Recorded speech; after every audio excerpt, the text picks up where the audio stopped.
This is what a nightmare looks like. Mike Tyson's nightmare. It was the richest fight in boxing history. Mike Tyson wasn't ready. Lennox Lewis was. It was the night Mike Tyson hit rock bottom in the ring.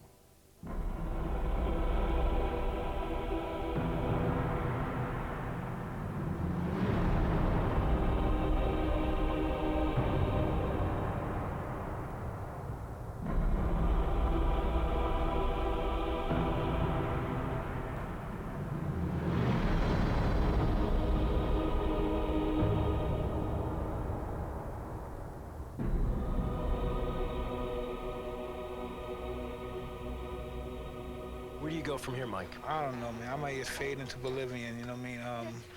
I don't have nowhere to go and nothing to do, you know what I mean? I just go fly my pigeons on the roof in New York.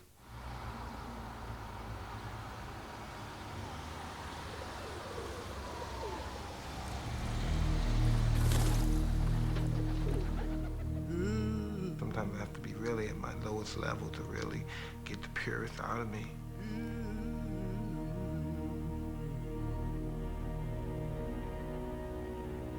I'm just trying to get back into loving it again. I was just fighting for, I don't know what I was doing. My mind's been other places for a long time.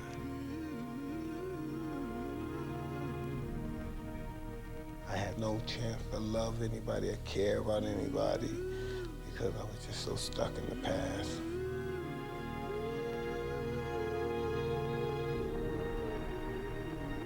Past is a glorious moment, isn't it? The past.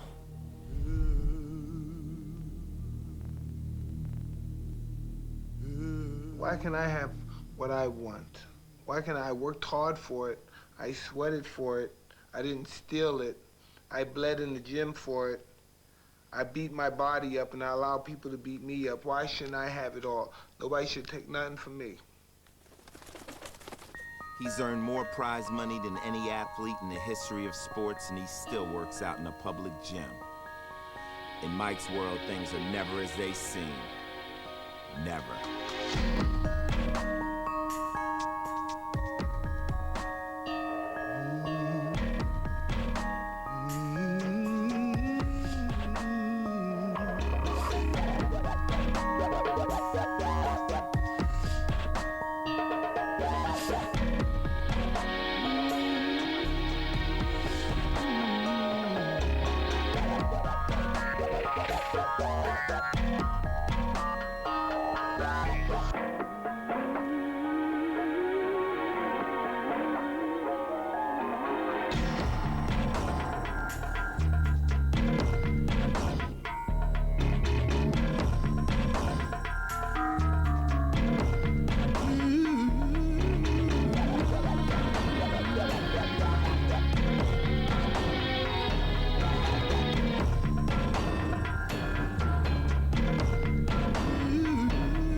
Las Vegas is his last remaining palace. Just like Mike, it is unfulfilled promise, suffering from neglect. People should try being me, you know what I mean? The world I've come from, I've been abused and used. Any way a person could be abused and used.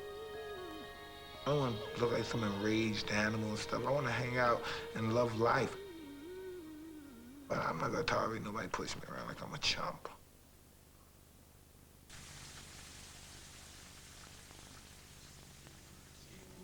After the Lennox Lewis fight, he was just, I don't know, totally different. He was more humble. He's just a regular person like everyone else, that he's not this animal, you know, that people think he is. He's just a beautiful person with a big heart, very giving and sensitive and emotional.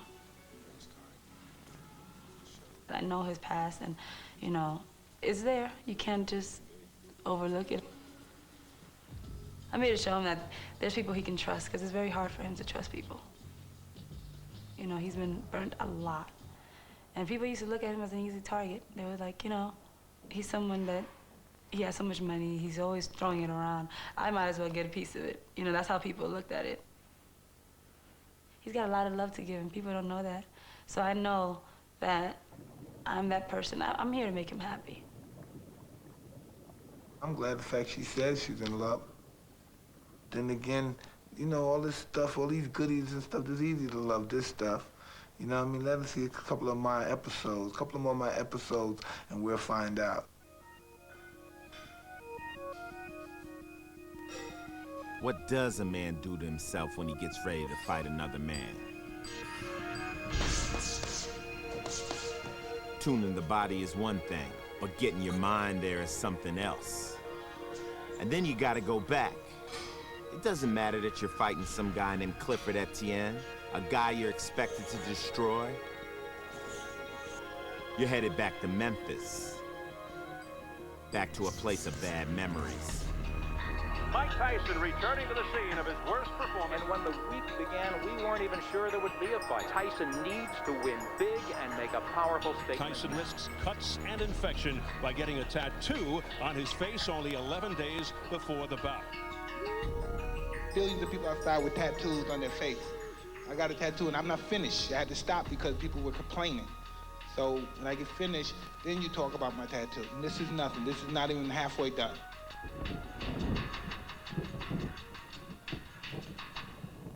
Did speak to Shelly Finkel, Mike Tyson's manager. He did tell me that Mike spent most of the day today in seclusion, very focused, much, much different than when he was here in June against Lennox Lewis. In fact, he said, I wished he'd have had this attitude and this focus going into that fight. So you want to talk to me? What do you want to do with me? You watch my eating techniques here? Kids. I gorge the chicken. I eat like a barracuda. I have no... Thank you very kindly. I have no etiquette skills whatsoever. I hate Mike Tyson, so I don't like Mike Tyson, so I mostly wish the worst for Mike Tyson. So I don't get caught up with Mike Tyson. That's probably why I don't like my friends and my fans. I'm a pretty decent individual, but sometimes I go to the deep end, sometimes I get on the dark side. I just think I come across too hard, too tough, so people think they see how up I am for all these years and nobody even consider helping.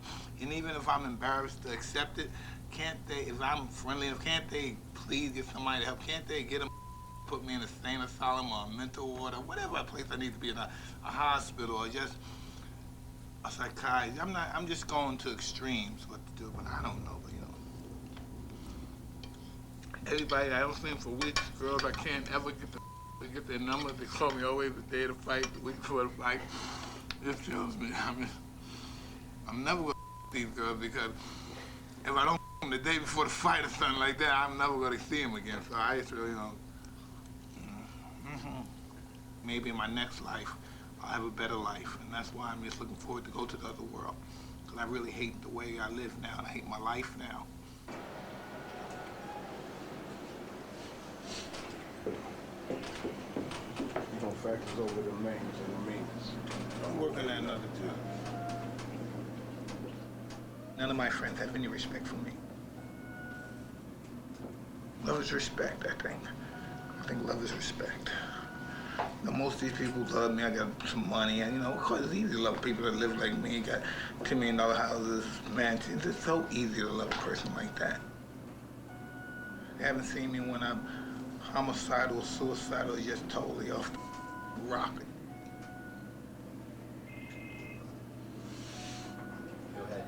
The more my bank account grows, the more feelings I lose. The more intimacy I lose, the more respect I lose for women. I probably cheated on every woman I ever been with.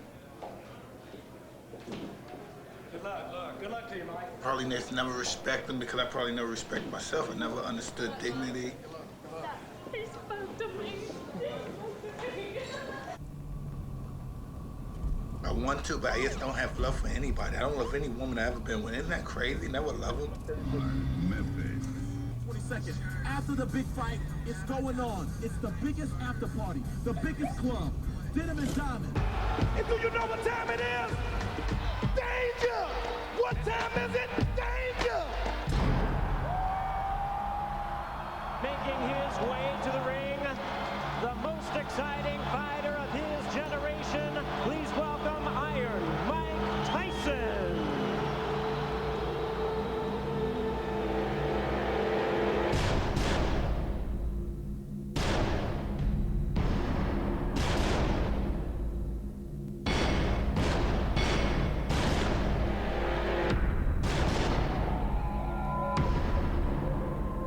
It's over, and he's helped up by Tyson. Opening minute of the fight.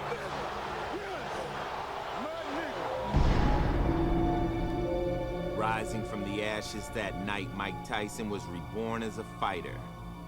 At least it seemed that way. I've been doing this for probably 23 to 25 years, and I haven't received any dignity from it. I've received a lot of pain from it. I'd have probably received it just in my average everyday life if I didn't fight, but it made me not like Mike Tyson no more. So when your guys show me love, I hate you, because I don't like myself. So we got a little, I got to catch 22 within my own identity, you know what I mean? That's how come I'm very harsh with you sometimes, because I'm very tyrannical, because I'm not happy with myself. I don't care if I live and die. I don't give a about any of y'all, but I do. Hi, Gina. Hey, saw Daddy fight? Yeah. Well, you happy? Yeah. All right, we're going to try to keep him like that, short, and get him out of there, right? Okay, I'm letting my baby go back to sleep. I just wanted to tell her I love her and I want to tell her other knuckleheads I said hi. Well, I tried to wake them up, but they were out. Yeah, I know them. They ain't going nowhere. Good job. Take care.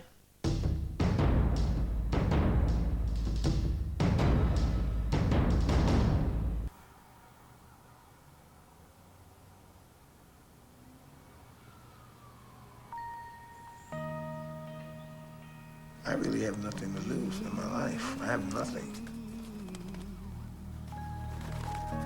I lost my soul as a human being. I lost my self-respect.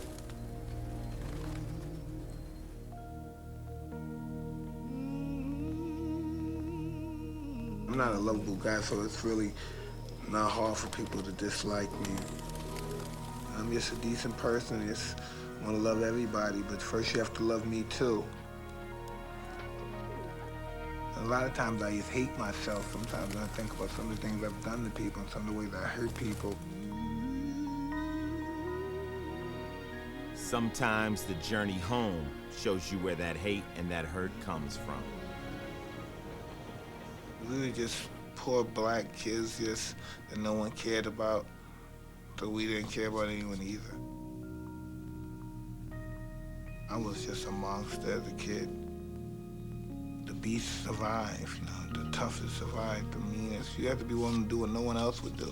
Mean, ferocious, bloodthirsty, you just have to be the man. My sister and brother, they used to kick out of me all the time. And I just didn't want to fight. My brother was always a genius. Everybody in the block loved him. What they say about you? I was a good piece of I was a piece of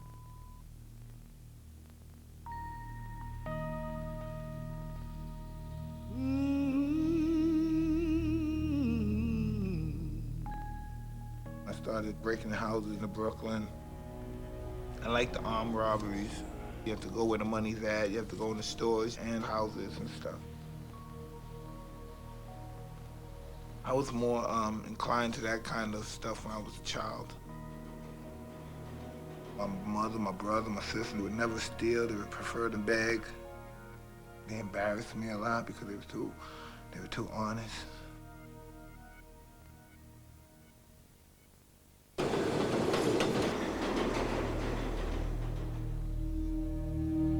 I got a lot of beatings, a lot of real horrific beatings.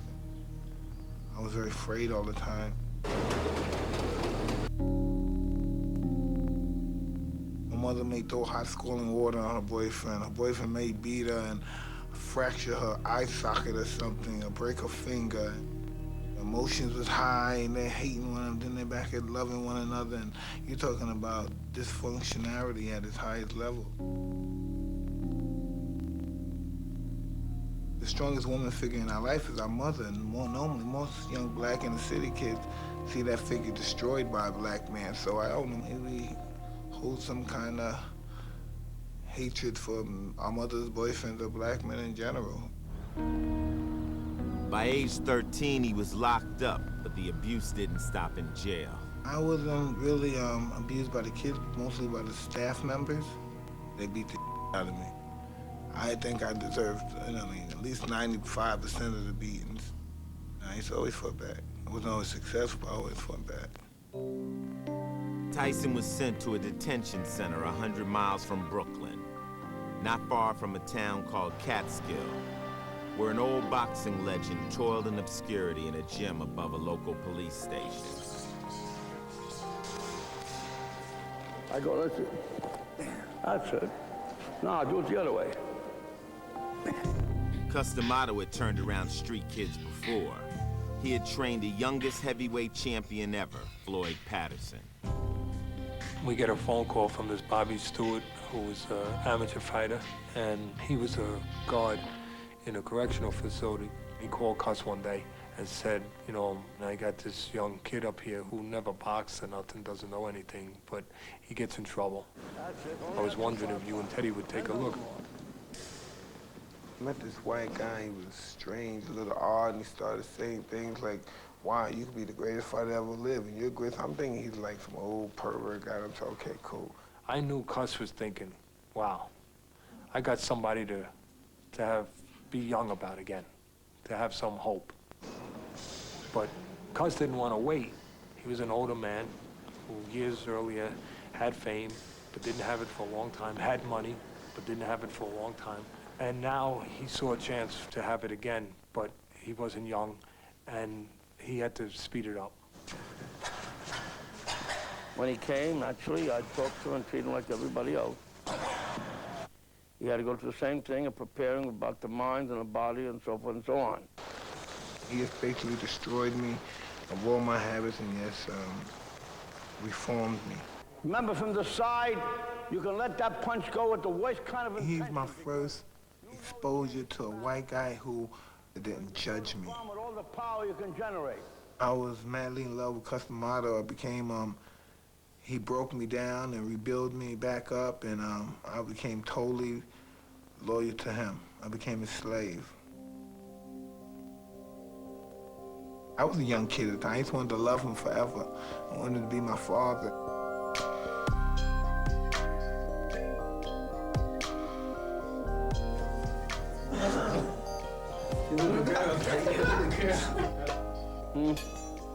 Put that in front of Cuss, machine. He just a dog. Meatloaf's good. It is good. She always makes very good meatloaf. I don't generally eat meatloaf. It's the second time these two men have fought. In their first fight, November 25th, 1938 at Madison Square Garden in New York. It's a good fight. Be a champ of the world someday. Just keep your mind where it's supposed to be. Each week I teach him something new. First week I teach him how to slip punch. Second week I teach him how to weave hooks. Each time he come back, you could see he learned real fast because he was interested. Straight over, nice and straight. Cuz had it in his mind to make sure he concentrated on the most evident thing, that he could punch and he was going to be a knockout artist.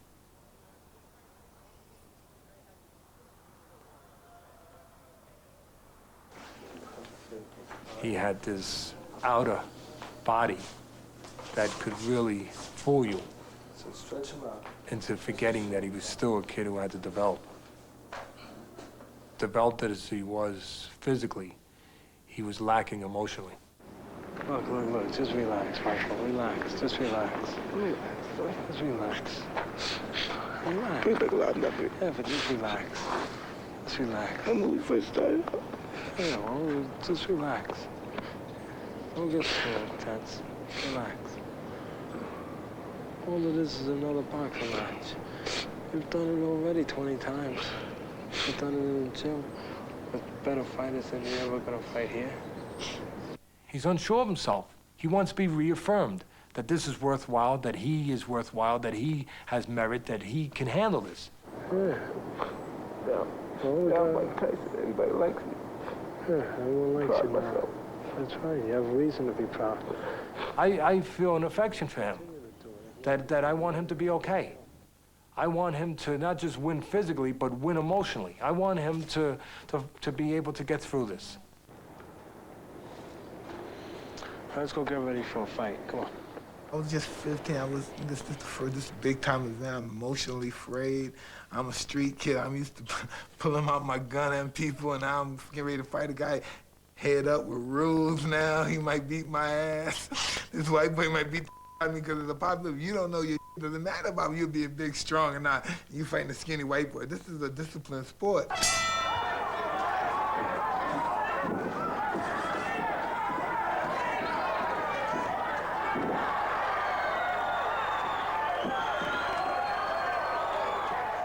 Hey, Cuz, 8-second knockout the first round.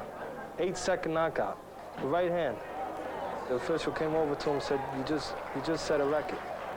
Fastest knockout ever.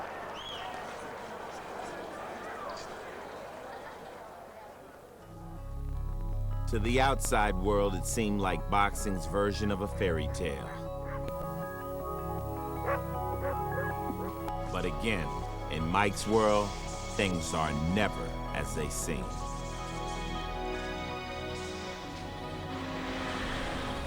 Tyson started having problems in school with kids and with teachers and getting in trouble.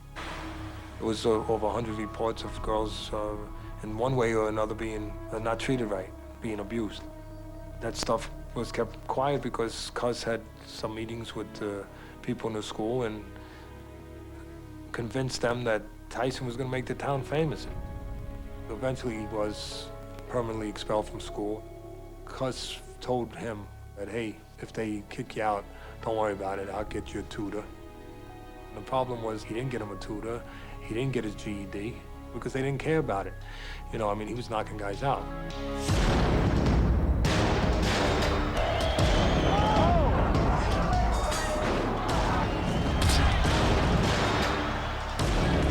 He hits like sledgehammers.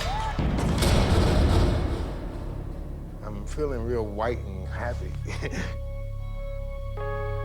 It was ironic because my mother was sick.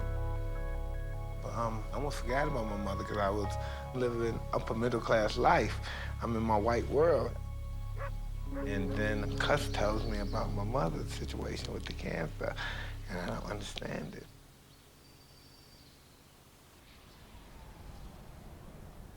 And so I go down, I go to the hospital, and I see my mother. I had no idea. I've seen movies. I've never saw anyone sick with cancer. So I expect to see, well, you know, I love you, but I'm a goner now, Johnny. I'm used to seeing movies. I'm actually to go in there and witness my mother stricken with this illness. It was over. Wow, man. Oh, man, the sunken eyes, the skeleton-like head with the skin tightly around the cranium. It was, whoa, man, it was mind-boggling. So, and she was briefly naked. You could see her breath, and I didn't understand. I just didn't understand that the whole scenario there was, I covered up, I kissed her, I never returned, but I kept telling my sister, I'm going there every day. I've been going every day, but I was out getting high and drinking every night because that that took me for, man, I smoked Angel. I really did, man, cocaine. Man, I must have been 15. I blew my mind.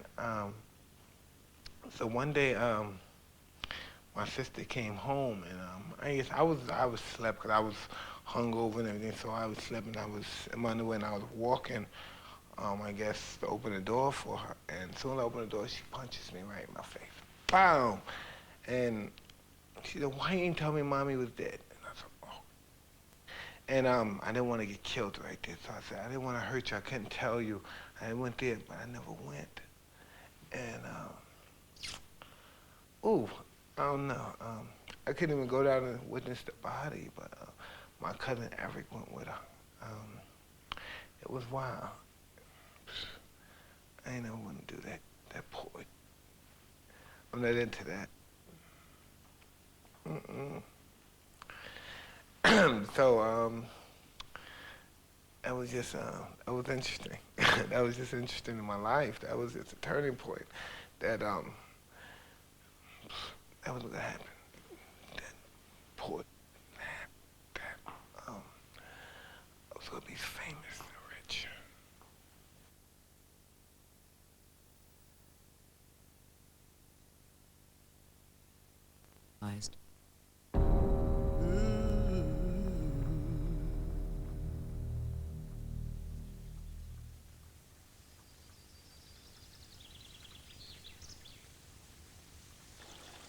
You ever seen a grinder?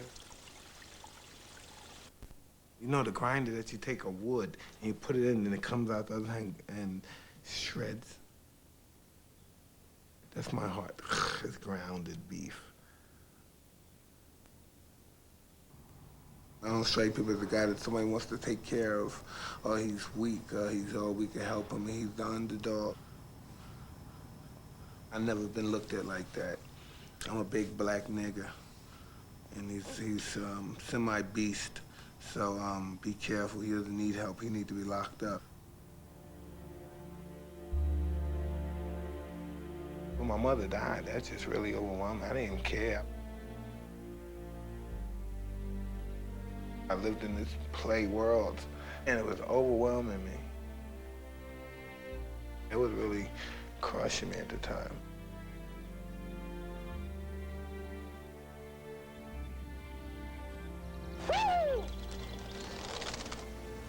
In the fall of 1982, Cus D'Amato became Tyson's legal guardian. Cus's companion, Camille Ewald, became his surrogate mother. Cus was saying, you're not in jail no more. You have a chance to make yourself something productive here. But in the same breath, we're still showing him you were still going to get away with things that someone else couldn't get away with. You were still going to break the rules because you could punch and because now you had the ability to be a world champion fighter. And Cus was playing a dangerous game, I thought.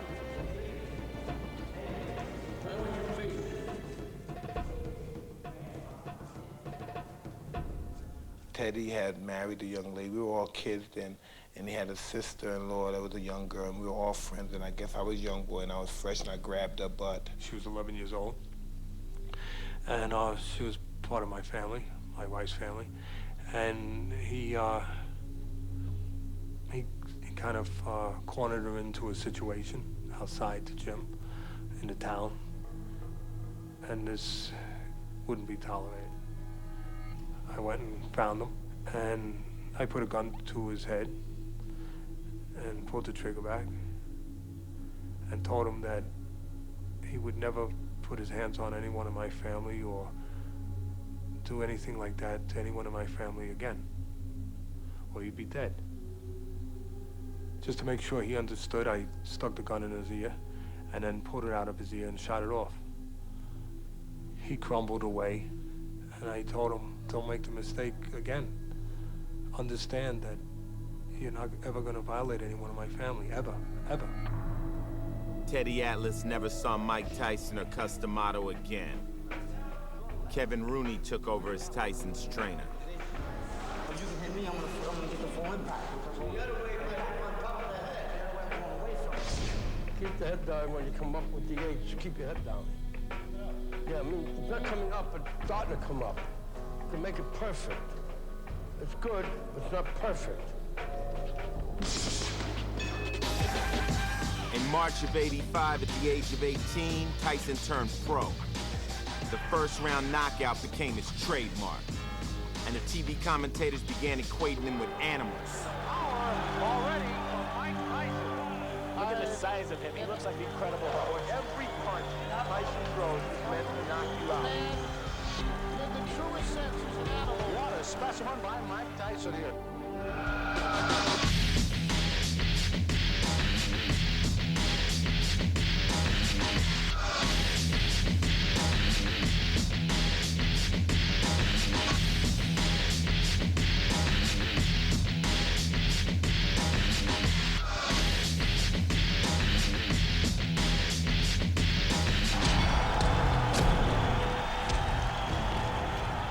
He even posed like the old-time fighters he saw in the movies. goal that me, Cuss, Jim Jacobs, and my trainer Kevin Rooney all planned, and God forbid, if anything happened to Cuss, we're all professionals, and we're gonna continue. And the outcome is gonna be the same.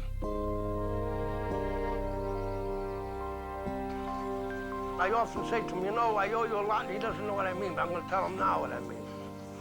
Because if he weren't here, I probably wouldn't be alive today. The fact that he is here and doing what he's doing, and doing as well as he's doing, and improving as he has, gives me the motivation and interest to stay alive. And I will stay alive, and I will watch him become a success. Because I will not leave until that happens.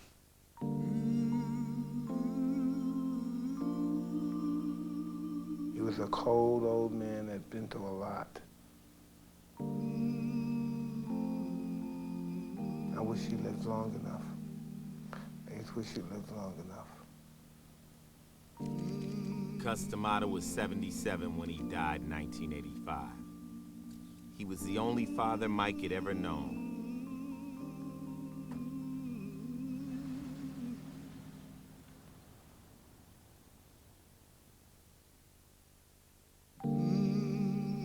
Now what do you do? Who do you trust? Who do you believe? You're an alien in your own world.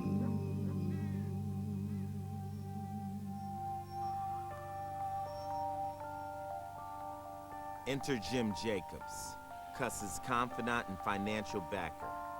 Jacobs had paid for Tyson's bills all along, but now he had to lend his emotions.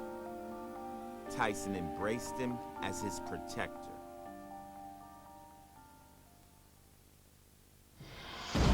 Nine days after Cuss died, Tyson was back in the ring.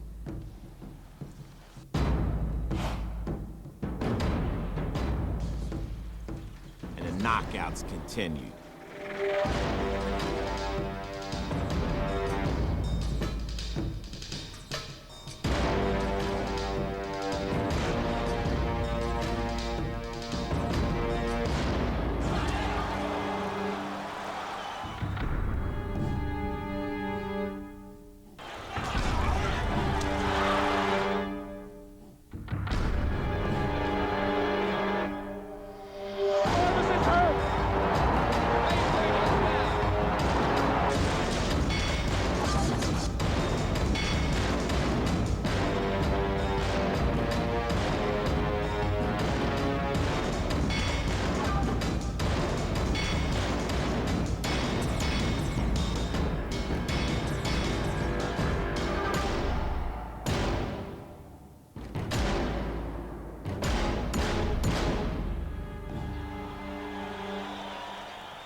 Undefeated after 27 pro fights, Mike Tyson would get his title shot.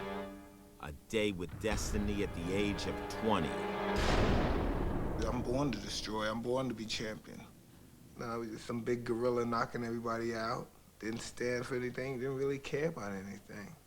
Just want to fight everybody, the good people, the bad people, everybody. Just hate you all. You know, it's just you. Fighting out of Catskill, New York, with 27 wins, no defeats, 25 KOs, he is the challenger, Mike Tyson.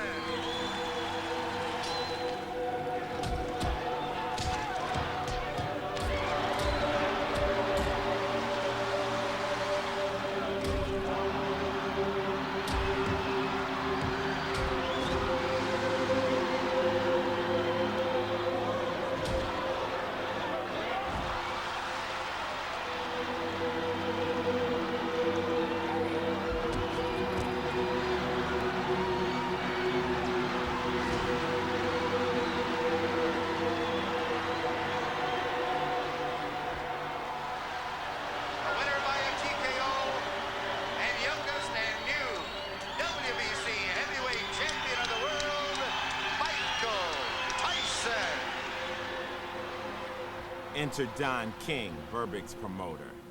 He stepped over the body of his beaten champ and began his courtship of Mike Tyson. 6 months later, he gave him a coronation. King of the corners of the 4 square ring, you have won the ultimate championship of the world. You are hereby proclaimed throughout the world as the undisputed heavyweight champion. One man, one crown, one champion. Stand firm and hold fast. I don't have to talk, do I? Because I don't know what to say. Long live the king! Long live the king! Long live the king!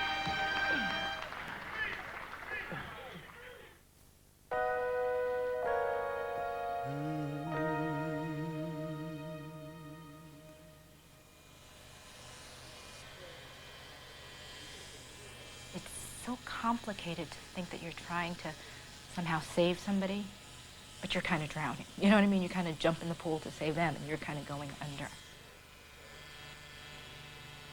I wanted to take care of him. He made me want to protect him and have everything be okay for him, and he made me want to right every wrong ever done to him. I held him a lot, and he'd cry a lot. Michael's a person you could just fall in love with. You know, there's really something about him where you're like gaga over him. What the S. Scott Fitzgerald would say, show me a hero and I'll write you a tragedy. What, they build us up just to break us down. The Beauty and the Beast, that's a great story. But the beauty couldn't train the beast. And he ate her. That's, man, come on, that's real white. To make you look like, an evil black monster. You raise a pit bull, then you get mad because it eats the furniture. Fame. It's a cold game. In Mike's world, it wasn't a good thing. He was controversial enough in the ring.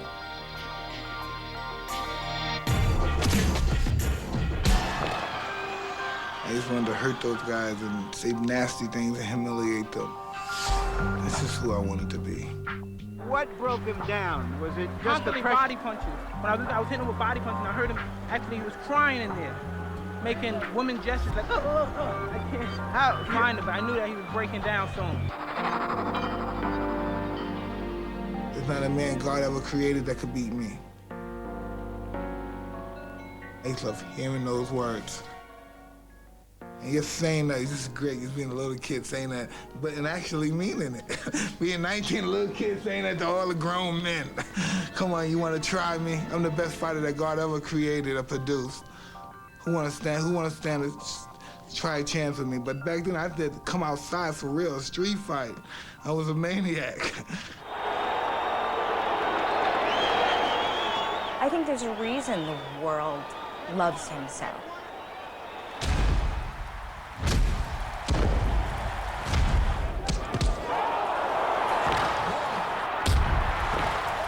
There's such a lovable side to him.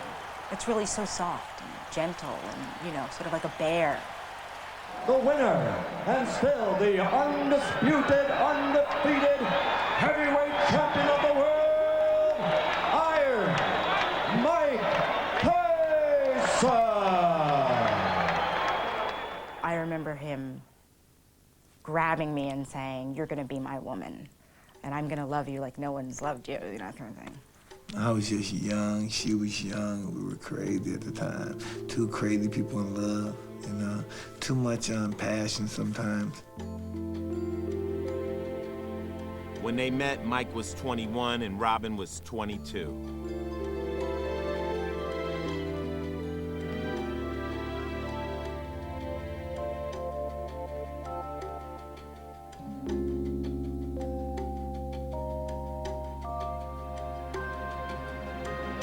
I used to watch Phil Donahue when I grew up on Phil Donahue, you know? And you watch those shows and you think of women that have been hit and you go, oh my God, that would never happen to me. What's wrong with this woman? I remember the impact. I remember the turn and the hook.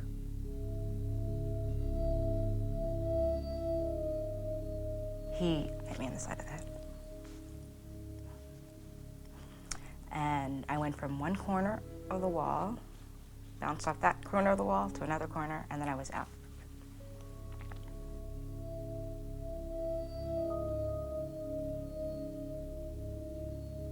I didn't think he would do that. I was shocked. I went from being completely numb to completely embarrassed. I remember thinking, wow, he must really love me. I remember feeling that. Not thinking it, feeling it.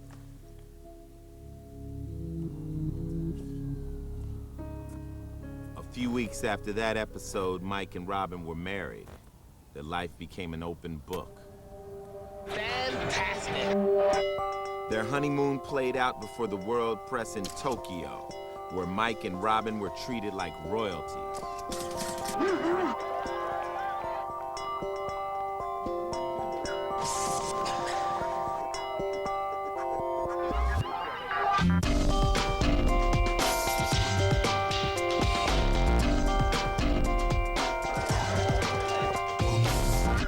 And oh yeah, there was that Tony Tubbs fight. Tubbs is hurt. Tubbs is hurt badly. It was a left hook. The fight is over. With stunning swiftness.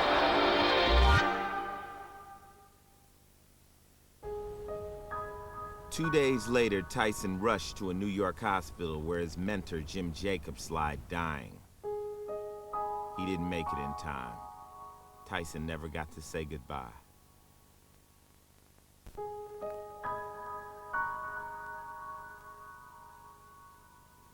I love Jacobs.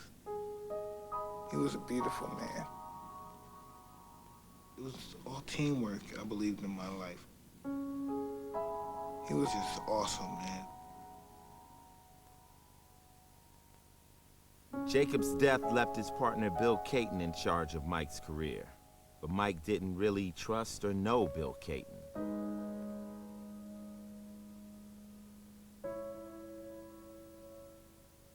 At Jacobs' funeral, in rode Don King, sensing the first real crack in the Catskill connection. Jim was the protector in that world. And a lot of people knew that Michael didn't have a relationship with Bill, so he was pretty much up for grabs. It was like open season. Who's gonna get him? Jim, you know, why didn't you let us know? Like, why didn't you prepare us, you know? Because I honestly believe we weren't prepared for Jim's death. And he hadn't prepared us for what was gonna happen. Sorry. Give me a minute. Greed reaches at the deepest core of people. It reaches deep at them, and they're fighting for me and stuff and all that crap. And then that made it easy for Don King to sneak in, and he used, and he got me good. He was pretty good. He's a very interesting individual.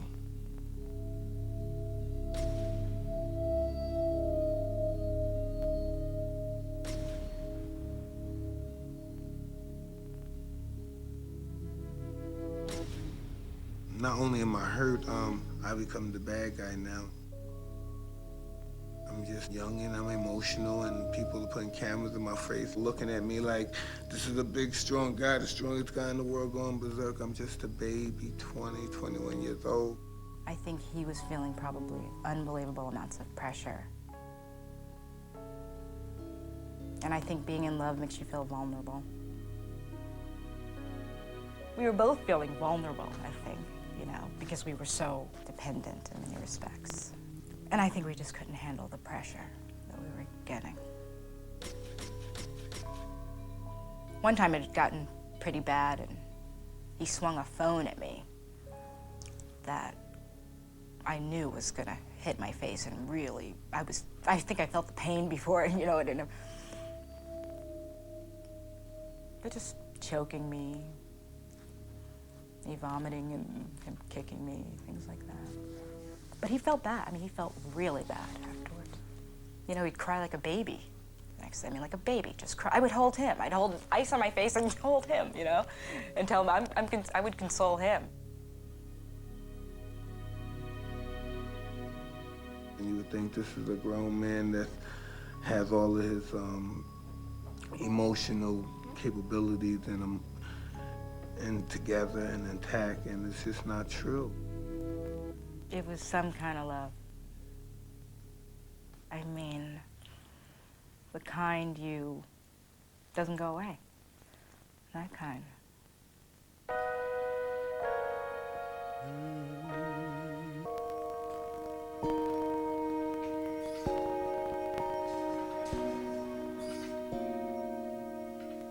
I don't know why I wanted to be a renegade in any way. I was just living my life, being Mike Tyson, doing what I want to do, just being rebellious. I just wanted to taste of that world, you know what I mean? I wanted that forbidden fruit that everyone else had. But those ordeals, and you say, whoa. Sometimes it's so ironic. Sometimes I think about things that when I was 20 or 21 and I used to get so nervous. I thought, oh God, what was on my mind? What was I thinking when I was doing that? I want to accomplish greatness. I want to, you know, that's what me and Cuss planned to do when we first started. You know, I want to get some closure with myself and get some kind of greatness. I popped on the scene and made it, and the realer I became to myself, the more phony everything else was around me. You know, I'm a great manipulator. You have to understand, in order to be the greatest fighter in the world, you have to be the greatest liar in the world. Deep down inside, I think I'm just an actor, entertainer crying out. You know, I'm doing it in the ring. Ah! I don't know what the hell I am. I'm a nut. Out of the ring, New York became the focus of an investigation of Tyson's finances by his wife and mother-in-law. The newlyweds tried to buy a house and found out they had almost nothing in the bank. Robin and her mother were cast as gold diggers, and the press frenzy began. Is Tyson's business manager, Bill Caton, trying to break the bond of matrimony in order to strengthen his bond with the multi-million-dollar fighter. In many respects, Bill tried to throw up smoke screens for what the real issue was. Robin Givens demanded an accounting of her new husband's worth. The Spinks fight was supposed to be Mike Tyson's crowning achievement, the richest fight in history, nearly overshadowed by tabloid journalism. Robin miscarried their first child just 2 weeks before the fight. Mike was devastated. Robin was accused of lying about the pregnancy. But the show went on. At least it did for 91 seconds.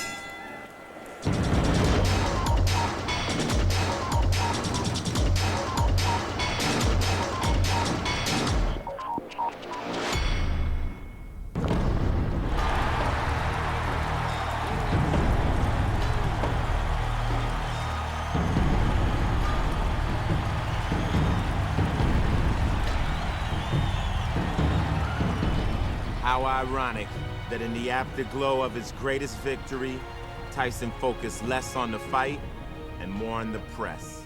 I wasn't really appreciative of what you guys, quote, the reporters, did to me. Building up to this fight, you tried to embarrass me, you tried to embarrass my family, you tried to disgrace us, and as far as I know, this might be my last fight. Mike would say goodbye to the Catskill connection. Goodbye to the gym where he was born as a fighter. Goodbye to the men who had shaped and molded him. Goodbye to Kevin Rooney, his trainer. He had climbed the mountains and fulfilled Cuss's dream. But the man wasn't satisfied with what he had found. Sometimes the game pisses you off and you don't want to play.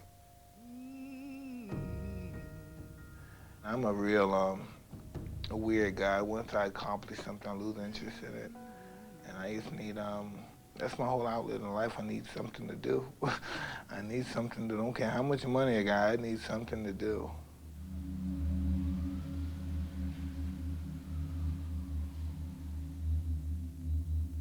It just started getting dangerous. So when I say I'm happy that everybody's alive in my family, like, it got dangerous. Basically, like the doctor said, if he wasn't going to take his medicine, then you're the one that should be coming to see me.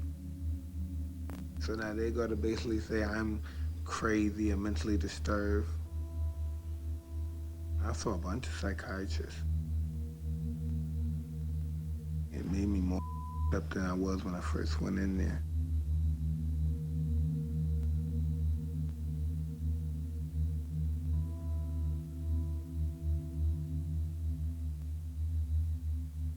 As the battle over Mike Tyson's mental health continues, the latest round goes to the champ, according to the psychiatrist who examined Tyson this week. Mike Tyson's problem or disturbance does not rise to the level of a serious mental illness called manic depressive illness.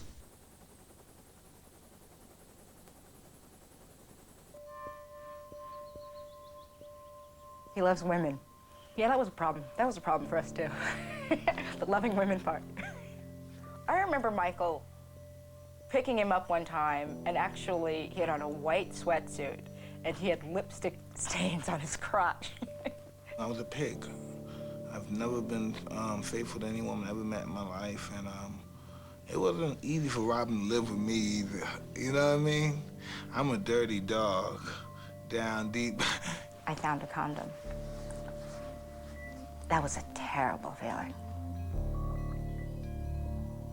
Well, I just wanted to live a reckless life. I just didn't think no one could be champion better than I could be. I could beat any bastard in the planet.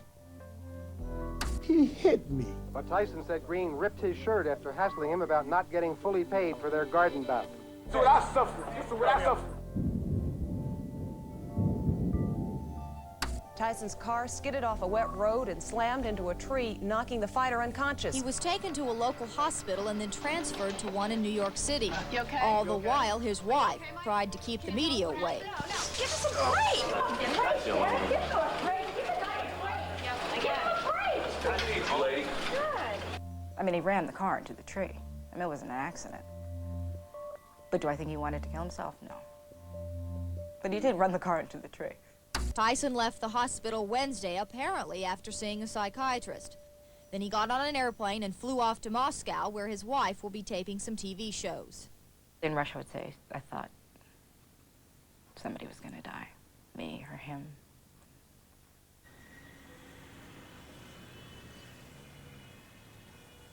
Well, I forget what floor we were on, but he was hanging over the balcony with his fingertips, saying he wants to make a comeback. I said, you can't come back, you're number one, you know. I don't know how I got him in the room. But I think he passed out. I think he'd been drinking and he passed out. And we flew back. And then the next day I did Barbara Walters. Michael is a manic depressive. He is. I mean, that's just a fact. It's been worse than anything I could possibly imagine. It's been pure hell. I've become afraid. He gets out of... I was overwhelmed. I was just trying to keep my cool. You know, I always it was just, why would they do that to someone like that? Why would they do it to any human being? I definitely regretted it. I mean, if I could take it back, I definitely would. Like I said, I thought I was doing a brave thing, and it was just very poor judgment on my part. Police were called to Tyson's Bernardsville mansion by Robin Gibbons, who said that Tyson had gone on a rampage. We were in the washroom area, sort of hiding, and he calmed down, and he said, Robin, come here. And I didn't go.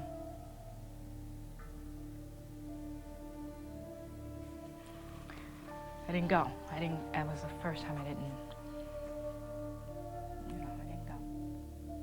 There's two young kids that wasn't supposed to be married in the first place, and yes, everybody in the world in your business make you feel like you're in a freak show, and you play into it sometimes. Just, you know, it's just crazy.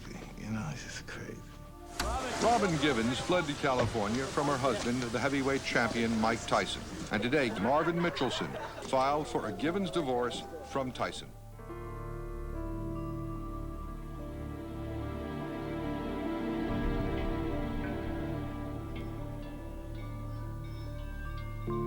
Oh, man, hallelujah. Oh, free at last, free at last. Thank God Almighty, it's free at last. 2 days after Robin left Mike, he was baptized in Don King's church. by Don King's minister, under Don King's rules. He told me all those white were no good, they ain't. They out to kill us all. They're gonna put us in the Holocaust and fry us like they do the Jews. We gotta fight these. Oh, he told me some good. Oh, I love that. Oh, yeah, we gotta get them. They're gonna fry us. And I started believing that they hate us, you know, and I played into that stuff.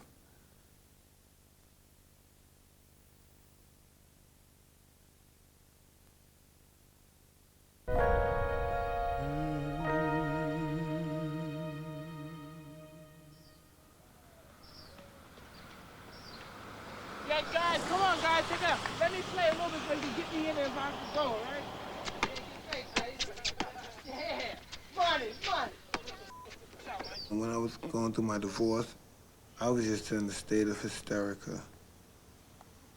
It was just awful. It was just awful. And I got manipulated into a situation, and I don't know, I was just very much unhappy from then on. And when I'm pretty much unhappy, I'm just very self-destructive. Mike knew he was headed for a fall, but the rest of the world had no idea. Tyson versus Buster Douglas looked like a joke on paper. The line was 42-1. With matching coats, Mike and Don King arrived with all the smugness everyone expected. He'd get millions for knocking out another chump.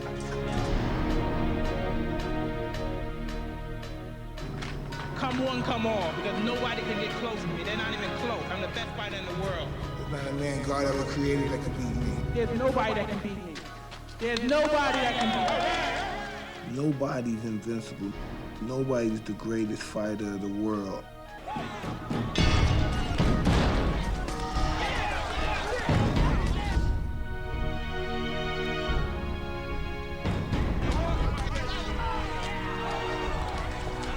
Hey, Mike Tyson is hurt. He got a little overconfident.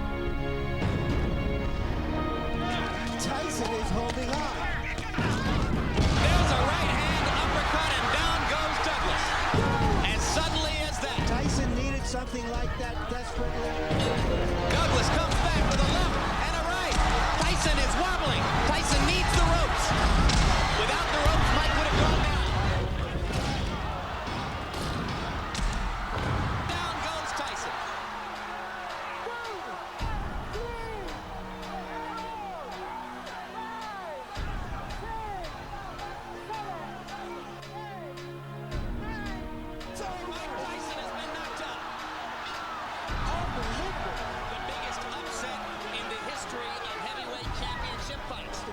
Upset in boxing history. You know, sometimes the guy just breaks your will in a way. You just say, it.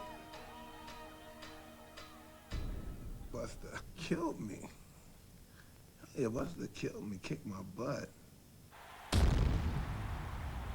don't know, I didn't train for that fight. I didn't really take that fight serious. I was those Japanese girls like it was eating grapes. You thought I was Caesar. You thought I was Caligula when I was out there in Japan, you know? They say these things are blessing in disguises, you know what I mean? I just believe it was just a temporary setback, you know what I mean? I'm good. I'm still the best fighter in the world.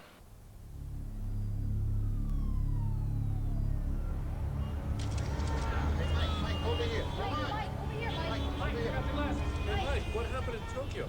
Well, it's a bad situation at the time, but I'll be okay. Buster Douglas fought a great fight, and I'll be champion again within 6 months. Mike Tyson wouldn't be champion again for 6 years. No fighter would stop him. His lust for women would.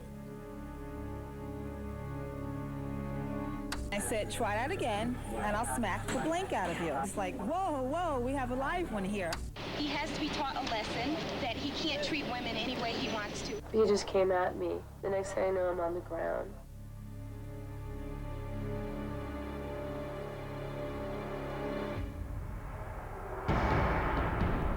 Mike Tyson's sister died, Denise Anderson. She was only 24 years old, but she was very obese. She weighed more than 300 pounds. She died of a heart attack at home in Queens.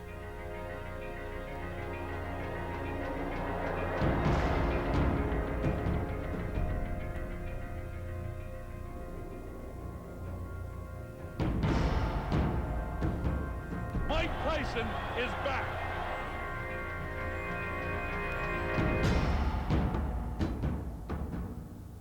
Hello, my name is Desiree. My ideal mate is athletic. Hi, I'm Mike Tyson, and be sure to watch the Miss Black America pageant on this channel, and we will have fun with these pretty black girls. God.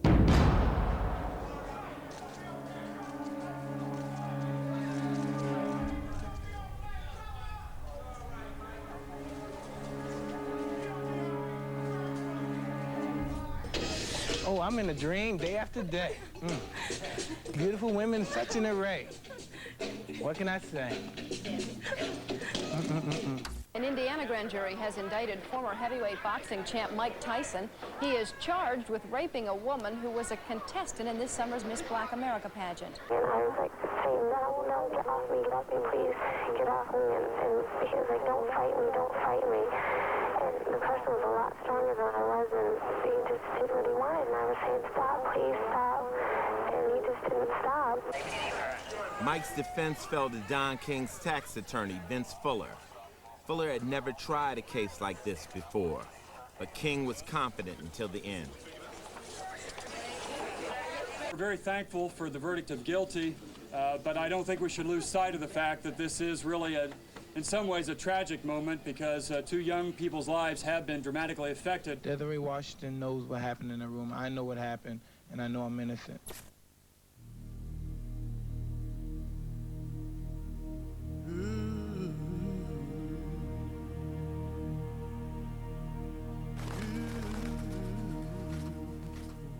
I never learned to play the game.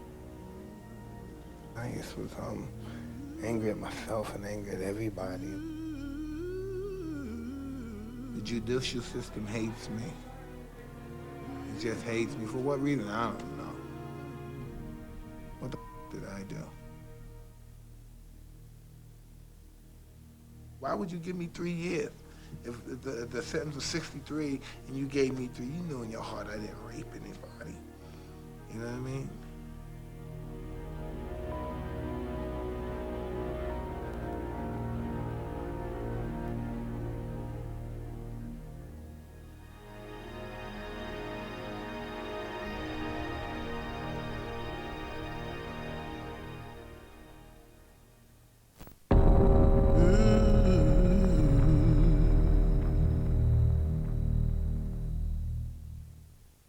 I'm a nigger.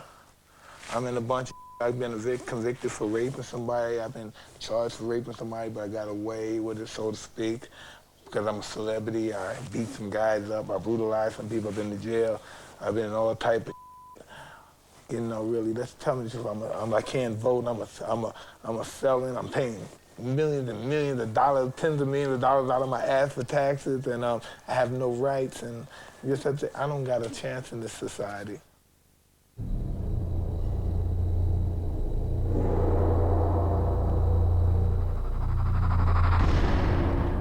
When I went to prison, it's changed my whole outlook in life. It really, really me up. My attitude became really ugly and nasty. It made pretty much of an animal out of me. I'm in here for something I didn't do, and I'm innocent. It's every day I'm walking a thin line through hell. People come out of prison, they come out in worse condition than it was when they first entered. Jail don't rehabilitate anybody. The only thing you're doing there is multiply hate and hate and hate. Hate, you fall in love with hate in prison. After 3 years in prison, he again fell in love with Don King, signing a deal worth over $100 million just days before his release. He emerged just after 6 a.m. to the glare of hundreds of cameras, but the world would see and hear little of Mike Tyson as he shed the title of inmate number 922335.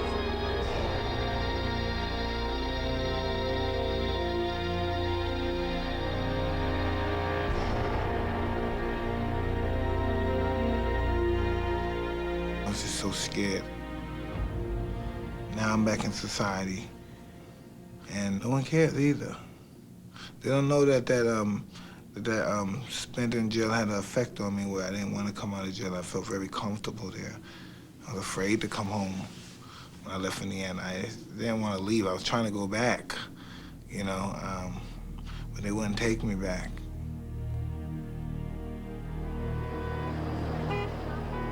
I'm scarred forever because of this. After years of financial abuse by King and his company, Mike still stayed on the same road. King's chartered jet was there to take Mike to his new home with Don in Ohio. In prison, Mike had converted to Islam, but his religion remained Don King. It was crazy. It was just crazy. Everything was just too fast. It wasn't real to me. You know what I mean? I was just in a real horrible place, and I just came out, and everybody just made like I was, oh, we love you, Mike. They had no ideas some of the bad habits that I've picked up, and they love me. Oh, God.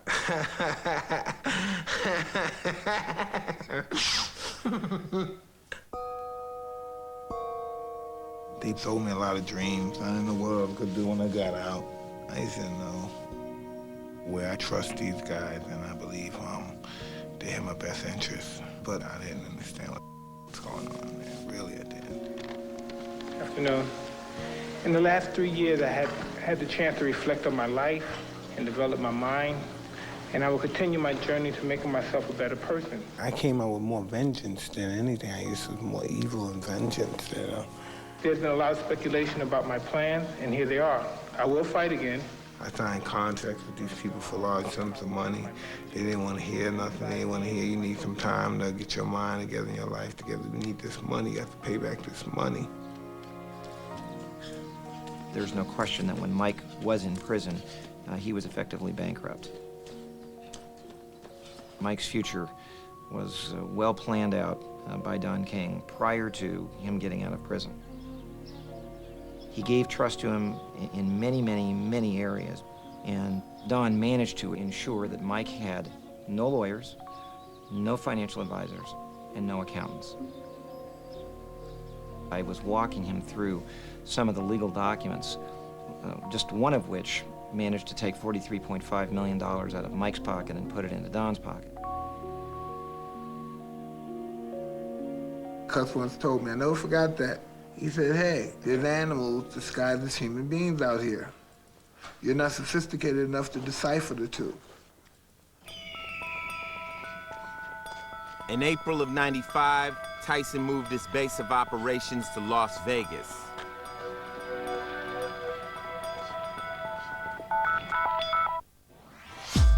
His fights had moved from the Mirage to the MGM Grand. Don King had designed a program to get the title back from Mike. He just needed to keep his client happy. Like helping Mike buy white tigers as pets.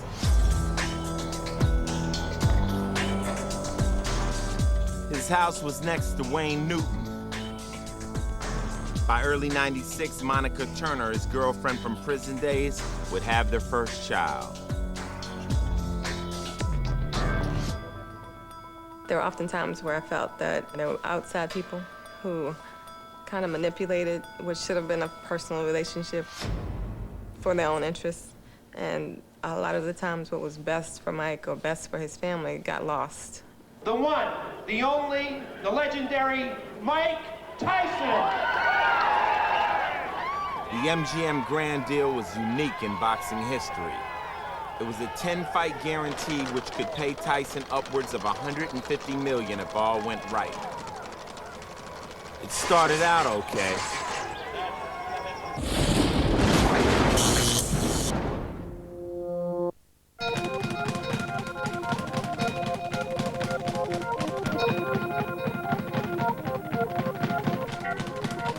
First it was McNeely, then Mathis, then Bruno and Selden all fell like they were supposed to.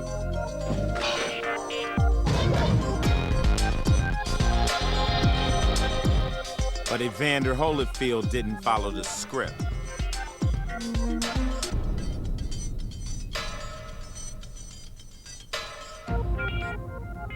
I was angry and I was very frustrated. I lost him the first time.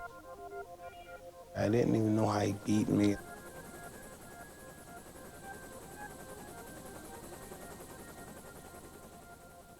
The second fight, I realized he was headbutting me, and I realized that's how I felt the first time, the dizziness. So I started feeling the same blackout type of feeling. Just was angry, and I reached out in very stupid rage.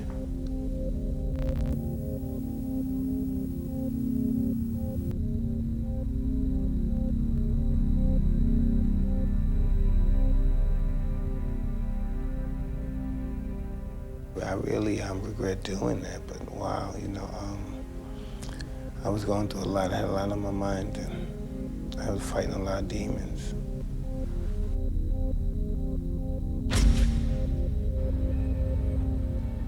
Saturday night was the worst night of my professional career as a boxer. Mike Tyson is temporarily suspended. I move that Michael Gerard Tyson's boxing license be revoked and pay administrative fine in the amount of $3 million.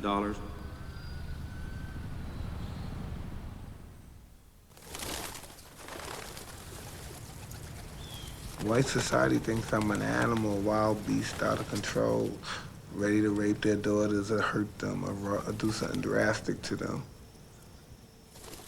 I'm just the biggest prick as they are. You know, I'm whatever they want to be. I could be a kind, regal cat, and I can be a raving, stalked, mad maniac.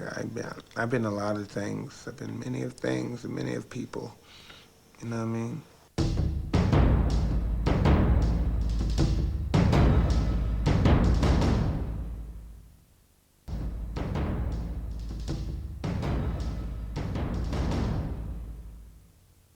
You love me, Mike? Love you. All right. No. Get off me. Get off my hand. He without seeing, let him cast the first stone. Don, did you ever steal from him? In the wake of Holyfield 2, Tyson would sue Don King for $100 million, alleging King stole from him for years. I'm just trying to get out this debt, man. That Don King got me involved with, but I'm just trying to get out this debt, man. He should have known he couldn't fight against me. Ali made him, I subtained him, and now I'm gonna break him. Did you ever steal from Mike Tyson? Never. Never steal from anyone. It's painful because I love the guy. You know what I mean? We both are urchins of the ghetto. When we came to the crossroads, I took left, he took right. If Tyson was to get out of the debt, he would have to get his boxing license back. But the specter of the ear bite would haunt him. How many times does one individual have to be asked, are you sorry for what you did? This, you know what I mean, man? Come on, Mike, just, you relax. I gotta be on my You know, Mike, you relax. Relax. ruined my life. Internally, ruined my life. And, do you think I want to do it again? Stand tall, stand proud. Boxer Mike Tyson pleaded no contest Tuesday to misdemeanor assault.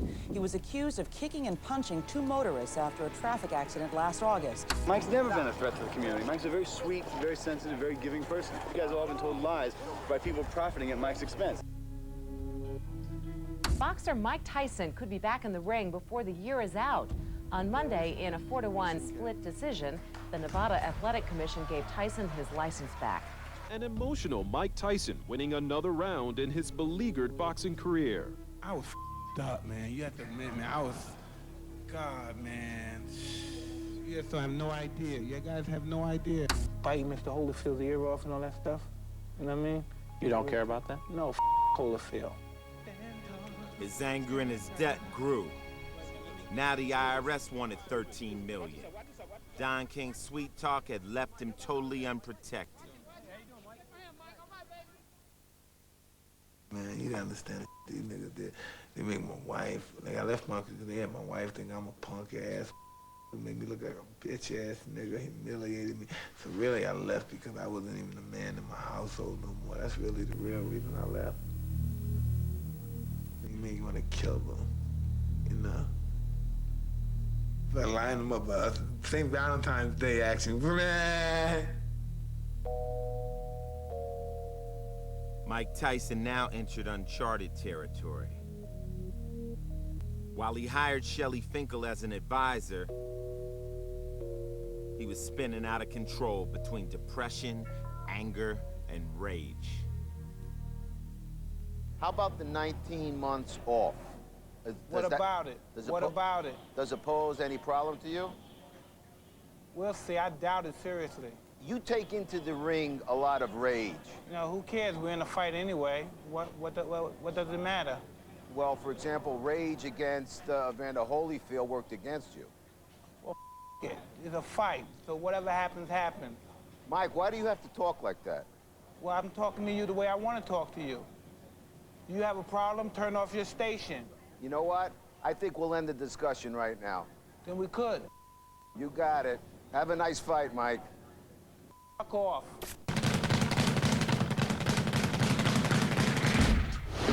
Mike Tyson heads toward the same ring he made his disgraceful exit in June of '97. I don't know if I'm prepared to fight at the end of this year or anything. Just a lot of things I've been going through, and I have to be prepared psychologically. Two big misses by Mike Tyson. Another miss with a wild swing. Tyson continues to miss with those wild lefts. Both are off to a tremendous start. Mike, stop it. Stop it. Hey, Mike. Oh, it's tough to unravel those two. They continue to hit after the bell. Here we go again. Here come the corners. Here comes security. It's bedlam in the ring. The two have to be ripped apart at the end of round one. What an unbelievable start. Now they pick it up in round two. Now this is war.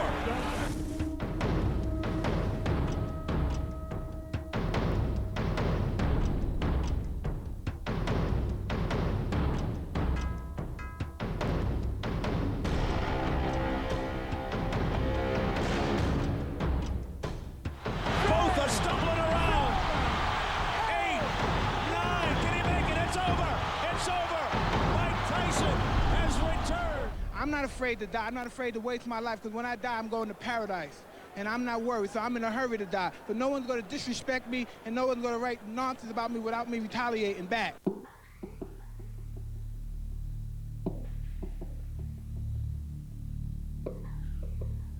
Retaliation. Assaulting two guys at a traffic accident would put him back behind bars in the spring of '99. Things go really good for a while, and then they go the opposite way, kind of like a roller coaster. But there's just a lot of outside forces that you don't see unless you're in it, that happen every day.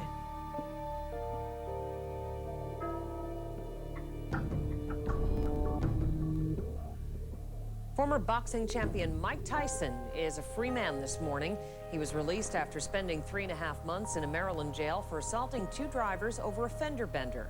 The final obstacle to his release was cleared when an Indiana judge ended his probation on a 1992 rape conviction. A spokesman says Tyson will return to the ring. People think they see the cars, the glamour and stuff, and they think, oh, I want to be like him, but it's not easy. I don't think they would really want to if they knew what it entailed. Things are getting ugly again. It doesn't seem like we're ever going to have a normal fight. Oh, great! Oh, and he hits him after the bell, and Norris goes down, and here we go again.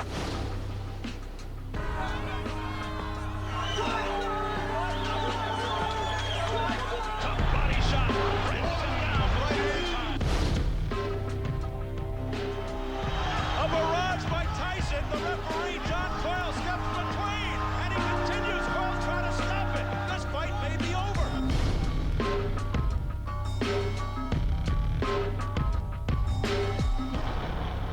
the most brutal and vicious and most ruthless champion there's ever been. There's no one can stop me. Lynx is a conqueror. No, I'm Alexander. He's no Alexander. I'm the best ever. There's never been anybody as ruthless. I'm Sonny Liston. I'm Jack Dempsey. There's no one like me. I'm from Nairclaw. There's no one that can match me. My style is impetuous. My defense is impregnable. And I'm just ferocious. I want your heart. I want to eat his children. Praise be to Allah.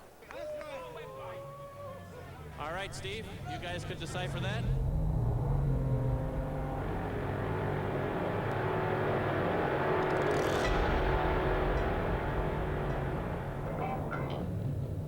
See, look, I got this medication, right? It even makes me slur. Like sometimes, like one day for 1 second. I'm serious, man. Y'all laughing. Got me.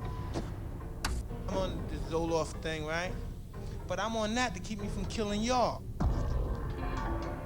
I won't talk nice to you and talk about fornicating with you and letting you suck my because if I was eloquent with you, you would still look at me as a scumbag. If I wish one of your guys had children, if I could kick them in the head or stomp on their testicles, so you could feel my pain, because that's the pain I have, waking up every day. I normally don't do interviews with women unless I fornicate with them. So you shouldn't talk anymore. Unless you wanna, you know.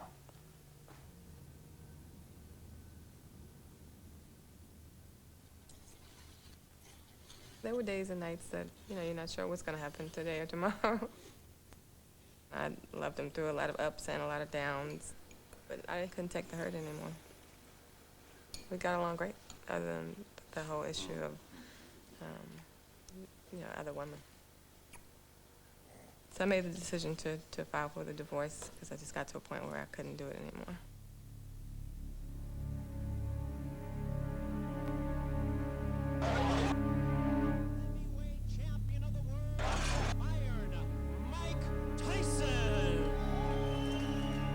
When I was a little kid, people used to bother me a lot, tease them.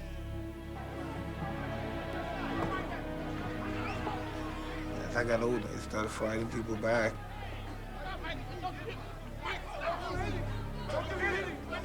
Ever since that experience, I don't let people with me. Put your mother in the straight jacket, you punk-ass white boy. Come in and tell me that if I you in your ass, you punk white boy, you faggot. You can't touch me, you're not man enough. I eat your alive, you bitch. You hoe. Come and say to my face, you ask for that, everybody. You not man enough with me. You can't last 2 minutes in my world, bitch. Look at you scared now, you hoe. Scared like a little white scared of the real man. I'll till you love me, faggot.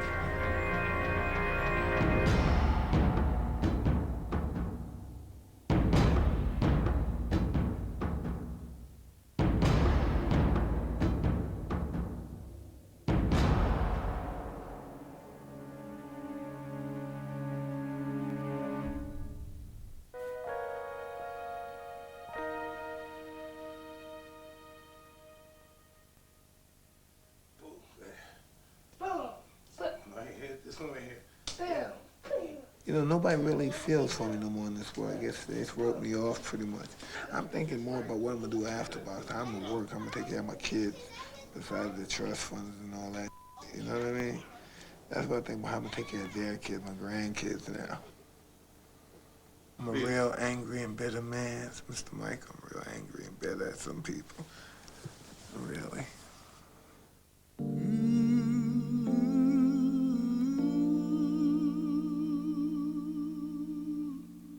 Mike Tyson making national news. Mike Tyson is telling his story on Fox tonight. Just when you think Mike Tyson can go no lower, he manages to do just that. Mike Tyson has certainly not lost his touch. Tyson drew attention to himself. His comments were nothing. It looks like the former world champion doesn't have a problem saying what's on his mind. Tyson again denied in an interview with the Fox network to be aired tomorrow. Certainly isn't the first time Tyson has In put an his interview with foot Greta in Van his mouth. Susteren In of The fact, Pulse, Tyson again denies that he raped former Miss Black America contestant Desiree. Did you do this? Did you rape No, her? I ain't raped that slimy bitch. Why do you think she said you raped her? Because she's really a bad person. I just hate her guts. She put me in that state where I don't know. I really wish I did now, but now I really do want to rape her and her mama. More trouble for former heavyweight champ Mike Tyson. It happened early this morning in downtown Brooklyn. The volatile heavyweight is charged with misdemeanor assault. I'm a nigga. I'm a big, strong nigga that knocks out people and rapes people and rips off people. You know what I mean? Bully people. You. I'm gonna live my life. I understand this society that I live in hates me. I'm gonna suck. I'm gonna spin it. I'm gonna live until they kill me.